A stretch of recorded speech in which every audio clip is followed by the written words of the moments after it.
Hi guys! For today's video, mag-prepare tayo ng vermicelli with squid. First, ilagay lang natin ang ating vermicelli sa isang plato and then, yung squid natin, ilagay natin sa top gaya ng sa video. Inayos ko siya para malagay natin yung toppings mamaya. After natin magawa yung ganyan, ilalagay na natin ang ating tinadtad na bawang na may pinakulong mantika, and then lagyan po natin ng oyster sauce at konting sugar dahil prefer po ng amo ko yung may sugar, so nilalagyan ko siya ng sugar, and then haluin lang po natin after natin madagdagan yung mantika.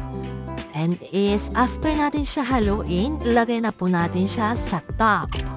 Ganyan po, ilagay lang siya ng maigi hanggang sa malagyan na sa taas, at siguraduhin natin na malalagyan po ang lahat para pantay po yung lasa. After that, ilagay na po natin siya sa pinakulong tubig like that, and then ayan po natin siya ma-steam for 10 minutes. And that's the result.